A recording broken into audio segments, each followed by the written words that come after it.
एक बंधु महंती नाम के भक्त हुए हैं, बहुत ही गरीब। ये भीख मांग करके अपने परिवार का गुजारा करते। ये उड़ीसा के याजपुर गांव के थे। इनको बंधु महंती कहते थे। प्रायः इनका उदर पोषण केवल भिक्षा से ही होता। दो चार घरों में जाते, मांगते, जो कुछ मिलता उसी से परिवार चलता। पर जहां सत्संग होता है वहां जाया करते। सत्संग के प्रभाव से इनके मन में एक बात बैठ गई कि जीवन का उद्देश्य भगवत प्राप्ति करना।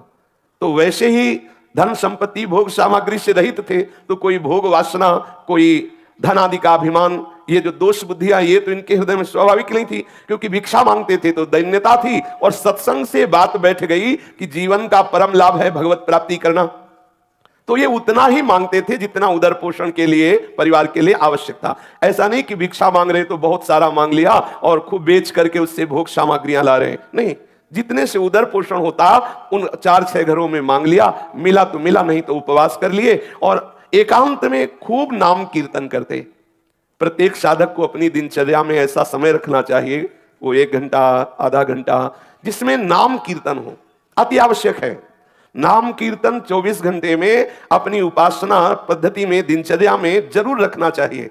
अगर 2-4 उपासक साथ हो तो और अच्छा, नहीं है तो अपने को एकांत में बैठकर स्वयं नाम कीर्तन करना चाहिए। कोई संगीत आता है तो ठीक है, नहीं आता तो अपने पास संगीत है, तालियां बजा बजा करके नाम की, बहुत जल्दी प्रभु प्रसन्न होते हैं नाम कीर्तन से, तालियां बजा। ये बहुत सुंदर सिद्धांत है कीर्तन का। कीर्तन से भगवत कृपा बहुत जल्दी हृदय में स्फुरित होती है, जरूर करना चाहिए कीर्तन।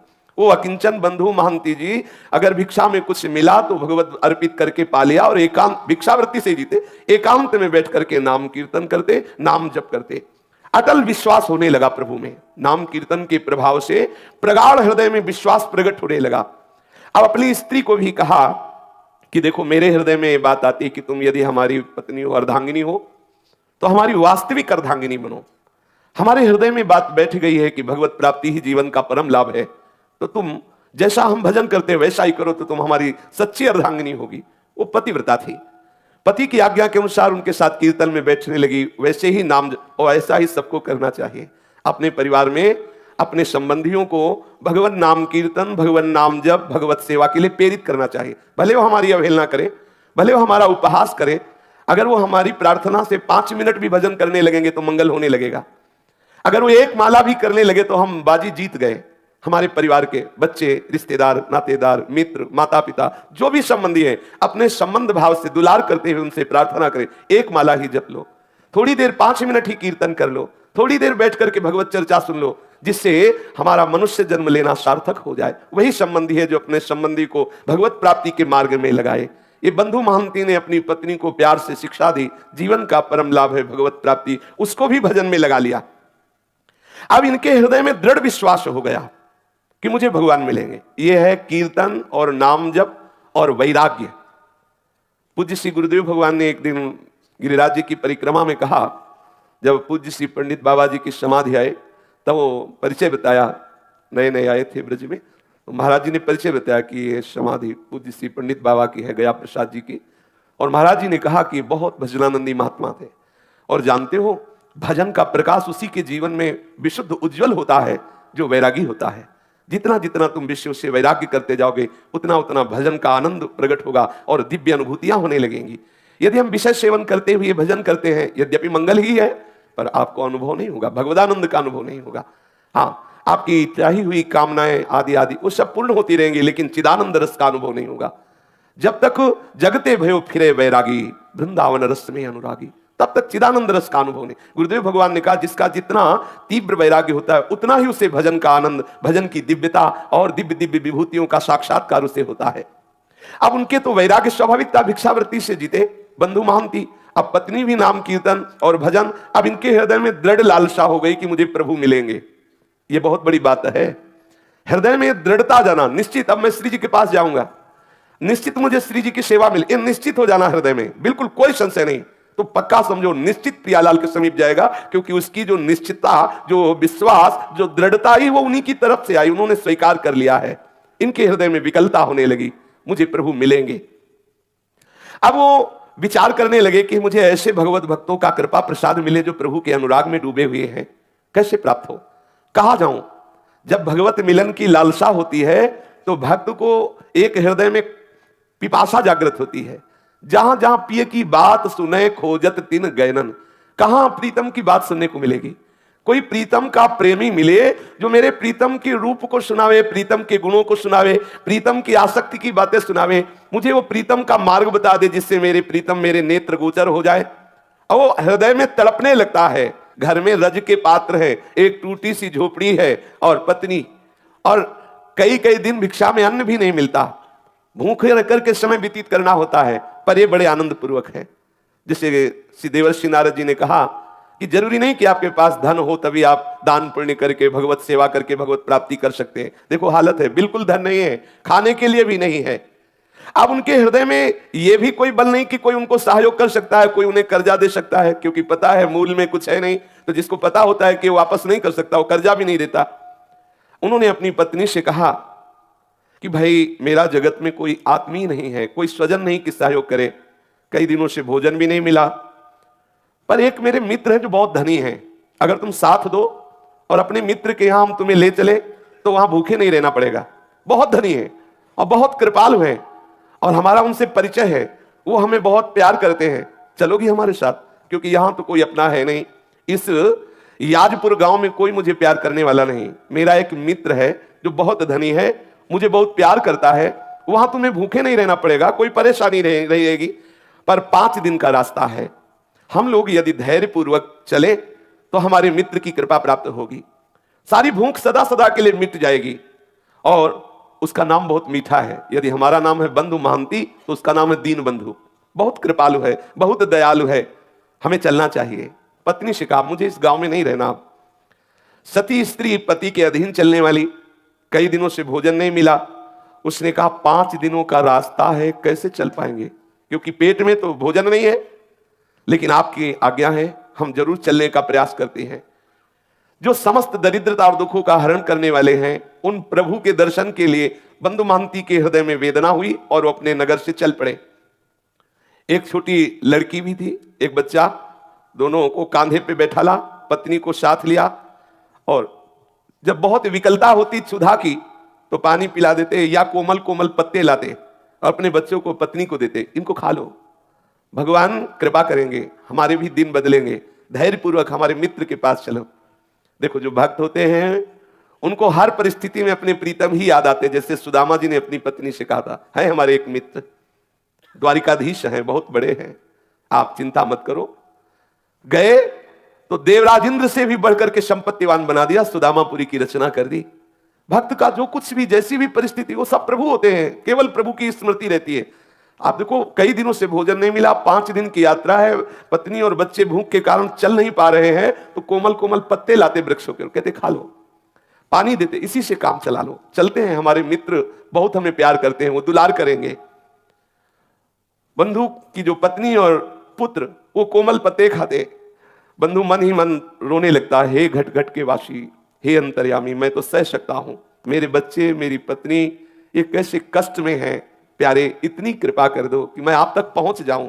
ऐसा ना हो कि मैं यात्रा ही ना पूरी कर पाऊं, अंदर से वो विकल हो जाता है, बस मुझे प्राण निकल जाए, बस आपके दर्शन करते ही तो कोई परवाह नहीं, लेकिन आप तक पहुंच जाऊं, इतनी सामर्थ्य देना बच्चों में और पत्नी में और मेरे में भी। दर्शन करने की एक लालसा मुझे जीवित रख रही है। मैं मृत्यु के भय से भयभीत नहीं हूं, लेकिन तुम्हें बिना देखे मृत्यु आ जाए तो मुझे अच्छा नहीं लगेगा। एक बार तुम्हें देख लूं, फिर भूख से भी प्राण निकल जाए तो कोई बात नहीं है। अन्न न मिलने के कारण मैं नहीं रो रहा हूं, मैं इसलिए रो रहा हूं कि मैं आप तक पहुंच जाऊं। हे विश्वंभर, जल थल स्थल कोई ऐसा नहीं जहां तुम ना हो, मेरे को सामर्थ्य देना। बिल्कुल धन नहीं, देखो खाने को भी नहीं है, लेकिन हृदय में प्रभु के ही मिलन की चाह है। विश्वंभर, तुम्हें पाकर के ही हम धनवान हैं, तुम्हें अपना मान करके ही हम आनंदित हैं। भले हमारे प्राण भूख से विकल होकर निकल जाएं, मुझे इसकी परवाह नहीं, एक बार मुझे मिल जाओ, इतनी सामर्थ्य दे दो कि मैं एक बार तुम्हारे दरबार तक पहुंच जाऊं। ये यद्यपि मैं कहने का अधिकारी नहीं हूं, क्योंकि भांति भांति के जन्म जन्मांतरों में पाप किए हो, पर स्वामी तुम मेरे हो ना, तुम मेरी त्रुटियों को क्षमा करके, मेरे अपराधों को क्षमा करके, हे विश्वंभर, मुझ में इतनी सामर्थ्य दो मैं आप तक पहुंच जाऊं। मेरे नाथ, आज मनमोहिनी छवि देखने के लिए मेरा मन व्याकुल हो रहा है। मैं कैसे शीघ्र से शीघ्र तुम्हारे श्री चरण कमलों का दर्शन पाऊं। मैं समझूंगा कि ये जो मुझे परिस्थिति आई है, इस परिस्थिति की कृपा से मिलन की चाह हुई है। मैं इसे ऐसा नहीं मानूंगा कि आपका हो करके ऐसी दशा को प्राप्त हो। मैं समझ रहा हूं ऐसी दशा को प्राप्त हो तभी मैं आपका हुआ हूं, इसलिए ये भी मैं कृपा मानूंगा। हे सुरमुनि वंदित चरणारविंद वाले प्रभु, मुझे एक बार ऐसी सामर्थ्य दो कि मैं आप तक पहुंच जाऊं। वो स्त्री बच्चों को साथ लेकर के, फटे पुराने कपड़े हैं और मिट्टी का पात्र हाथ में है, बच्चों को लिए हुए आगे बढ़ रहा है। परिवार सहित लड़खड़ाते हुए 5 दिनों की यात्रा करके श्री पुरुषोत्तम क्षेत्र भगवान जगन्नाथ जी के धाम में पहुंचा और श्री मंदिर के दूर से दर्शन करके ही भूमि पर गिर पड़ा। मेरे मित्र आ गए, मेरे प्रभु आ गए। और प्रभु का स्वभाव जो जैसे प्यार करता है उसको वैसा ही अनुभव कराते। दूर से ही जगन्नाथ जी के दर्शन करके साष्टांग लेट गया, वहां भूमि में लौट रहा। ओ कृपाल प्रभु के दर्शन हो गए।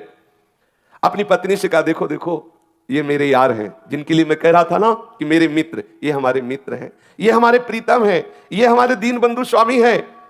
अब पत्नी के हृदय में उतना अनुराग तो नहीं है, पर इस बात से सुख मिला कि अब यहां भरपेट भोजन भी मिलेगा, भक्तों का संग भी मिले, और इसको कि मेरे प्रभु ने कृपा की, मुझे सामर्थ्य दी कि यहां तक आ गया।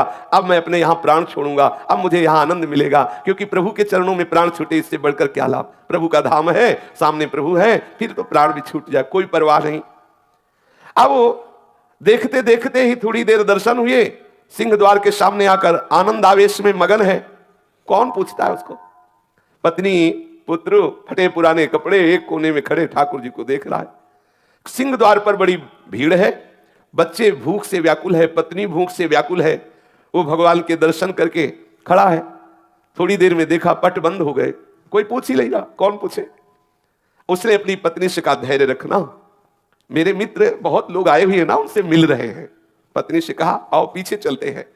मंदिर के दक्षिण की ओर जहां से जगन्नाथ जी के प्रसादी का धोवन, जैसे पात्र आदि धोए गए तो वो फेन आदि निकलता है पीछे से, उस नाले के पास गए, उसे पेज नाला कहते हैं।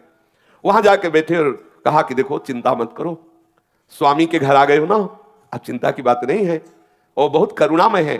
देखो ऐसा करते हैं ना, बहुत भूख लगी है ना, इसमें जगन्नाथ जी के पात्र धोए जाते हैं, प्रसादी पात्र धोए जाते हैं, ये पानी वहीं से आता है, अपने लोग पीते हैं और आनंद से बैठकर यहाँ कीर्तन करते हैं। कितना धैर्यवान भक्त है। अब उसी जो ठाकुर जी की प्रसादी जल वहां से निकलता है, पात्रों का प्रक्षालन का, उसी का फेन आदि लेकर ऐसे बच्चों को पवाता है, पत्नी को पवाता है और स्वयं लेता है। बोला देखो कल सुबह जब मंदिर खुलेगा ना, तब प्रभु के दर्शन होंगे, कुछ ना कुछ प्रसाद मिलेगा धैर्यपूर्वक, और वो प्रसादी जल पीता है। देखो हम लोग कितने भाग्यशाली हैं कि प्रभु का प्रसादी जल पीने को मिल रहा है, धैर्य बनाता है और आनंद मगन हो जाता है, पेट भर करके वही जल पीता है। अब कौन उसे देखे, वो पीछे एकदम एकांत नाले के पास बैठा, वो आनंद मगन होकर के प्रभु का चिंतन कर रहा है। पतिव्रता के मन में बात आ रही है कि ठीक है, इनके मित्र कैसे हैं वो तो मुझे पूरा परिचय नहीं, लेकिन मुझे मित्र कैसा मिला ये मुझे परिचय है। मुझे कैसा पति मिला, कैसा अनुरागी पति मिला, कैसा धैर्यवान मिला। देखो ये है प्रीता। और उन्होंने कहा कि आप बिल्कुल धैर्यपूर्वक रहिए, मुझे बिल्कुल कोई कष्ट नहीं है, आप जिसमें राजी है मैं उसी में राजी हूं। वो हड़िया से भर भर कर वही जल निकालता है, बच्चों को पिलाया, अपना पिया खूब पेट भर करके, और कहा तुम सो जाओ, यहीं सो जाओ, सुबह जब पट खुलेंगे ना तब दर्शन करेंगे और तब कुछ ना कुछ प्रसाद मिलेगा ही।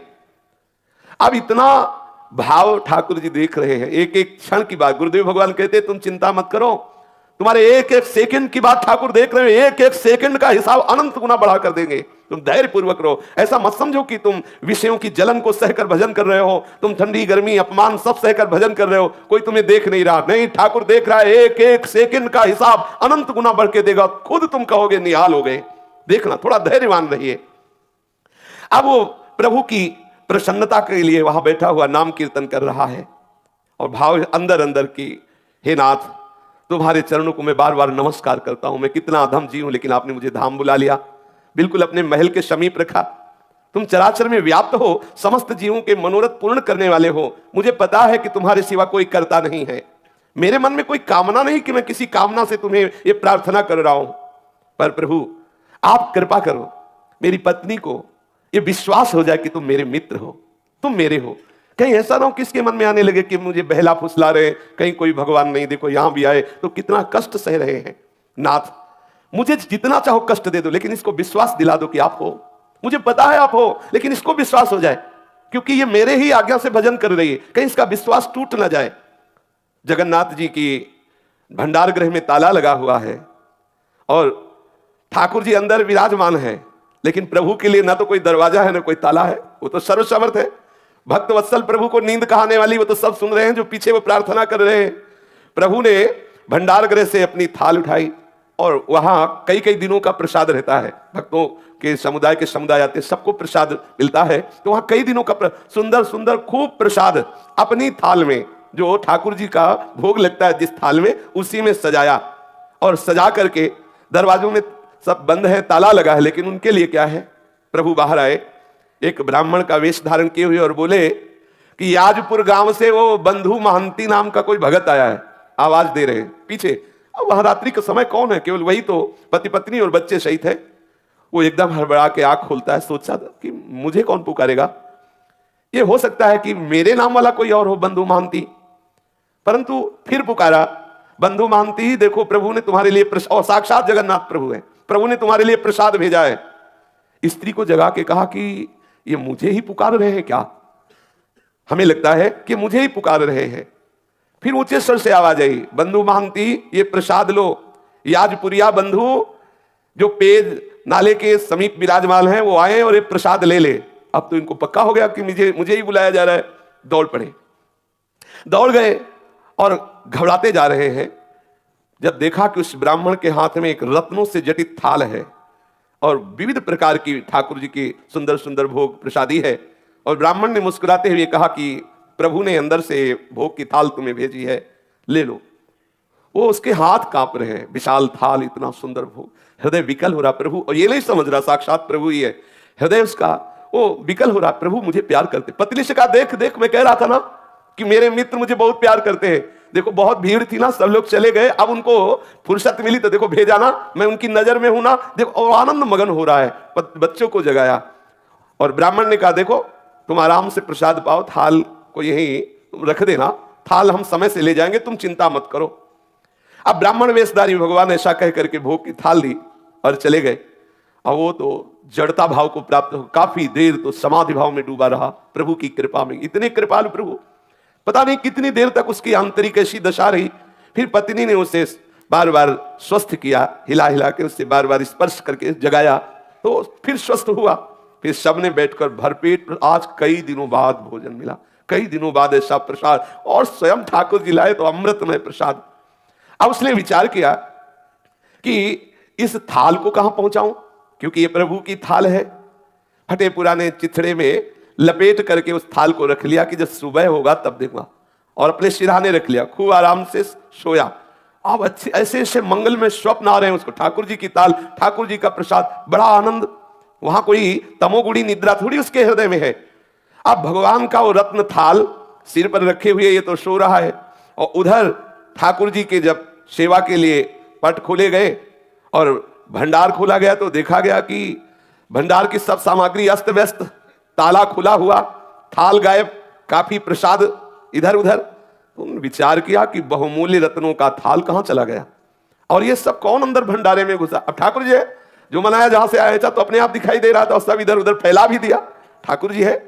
अब आपस में सब सेवक जन इकट्ठे हुए और एक दूसरे से पूछा कि हाँ आप आए थे, आप आए थे। उनका ऐसे क्यों आएंगे, हमारे लोगों की सेवा है तो हम कोई ऐसा थोड़ी कि कुछ चुरा के ले जाएंगे, वो तो अपने लोगों में कोई नहीं, कोई बाहरी ने चुराया। अब वहां सब शोर मच गया, ठाकुर जी के भंडार का ताला टूट गया, कोई चोर थाल चुरा ले गया और प्रसाद भी चुरा ले गया। अब कुछ लोग ढूंढने के लिए निकले तो पेज नाले के समीप देखा तो थाल को कपड़े से फटा कपड़ा था तो दूर से चमक रही थी थाल। अरे लोग आए, बोले देखो देखो ये चोर है, ये माल भी चलाते पिटाई भी करवाते हैं बोले देखो ये चोर है, ये स्त्री और बच्चों के सहित पकड़ो पकड़ो। वो तो बढ़िया प्रसाद मिला था, थके थे ही, खूब अच्छे से आनंद से सो रहे थे बच्चे और पत्नी। अब वहां हल्ला मचे तो सब उठे आंख मीचते हुए, गाली दे रहा है, कोई थप्पड़ दे रहा है, अरे चोर कहीं का, जगन्नाथ धाम में आकर के भी तू चोरी करता है, तुझे शर्म नहीं आई। और ऐसे ऐसे स्त्री रोने लगी कि अच्छे तुम्हारे मित्र हैं, हाँ कह रहे थे बड़े कृपालु है, बड़े रात्रि में तो माल चलाते हो, सुबह पिटाई करवाते हैं, कैसे तुम्हारे मित्र हैं। अब वो जैसे ही थप्पड़ पड़ता है, जय जगन्नाथ जय गोविंद जय गोविंद, ये ठाकुर जी ये भी देखते हैं ना, माधवदास बाबा की भी पिटाई करवाई, ये ऐसे तैयार रहे ना। अगर फूल माला पढ़ के जय हो तो कभी ऐसा भी अवसर आ सकता है कि पिटाई का भी स्वाद तो तैयार है ना। ठाकुर जी के पार्षदों को ये दोनों चीजें इसीलिए मिलती हैं कि उन दोनों से परे स्थिति को प्रदान करते हैं। देखते हैं अब क्या है, अब कितनी स्थिति है, कितना धैर्य है, कैसे विचार हैं। ऐसा कभी संयोग मिले तो प्रभु कृपा प्रसाद मानकर सह जाना। आप देखना आपकी हृदय की भूमिका कैसी बढ़ती है, आप कैसी भक्ति की उत्तम भूमिका में पहुंचते हैं। कभी ऐसा मत सोचना कि ठाकुर जी ऐसा क्यों कर रहे हैं, सच्ची मानिए। अब उसको तो जब पीटा जा रहा है तो बड़े आनंद मगन प्रेम सागर में मगन होकर के बोल जय जगन्नाथ, जय गोविंद, जय गोविंद। मानो गीता जी का सूत्र उसके जीवन में प्रकाशित हो रहा है। यस्मिन स्थितो न दुखेन गुरुणापि विचाल्यते। कैसी भी भयंकर दुख की स्थिति हो, भक्त कभी विचलित नहीं होता। कोतवाल ने पूछा कैसे तुम्हें थाल मिली? तो उसने कहा विचार कीजिए, मुझे तो पता भी नहीं कि थाल कहां रहती है, मुझे पता भी नहीं कि भोग कहां रहता है। मैं तो याजपुर गांव का हूं, वहां से यहां दर्शन करने आया था। कोई रात्रि में एक ब्राह्मण आया था, उसने मुझे थाल दिया, प्रसाद दिया। वो पुजारी ब्राह्मणों को दिखाते, इनमें से कोई ना इनमें से कोई नहीं था। वो और अरे बोले तुम झूठ बोलते हो। तब वहां जो बड़े बड़े अधिकारी जन भी, उनका बात तो उसकी समझो, वो कैसे घुस जाएगा।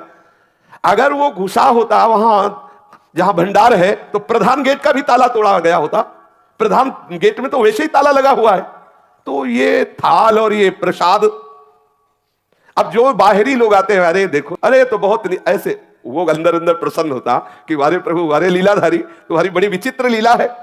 बंधु ने जब देखा कि बहुत बात बिगड़ रही, पत्नी बहुत क्लेशित हुई, तब कहा देखो प्रभु, मैं वैसे तो अपराधी हूं, वैसे तो मुझे दंड मिलना ही चाहिए क्योंकि बहुत जन्मों से अपराध किए, पर नाथ आप ये देख लो कि आपकी कृपा पर कहीं मेरी पत्नी को अविश्वास ना हो जाए।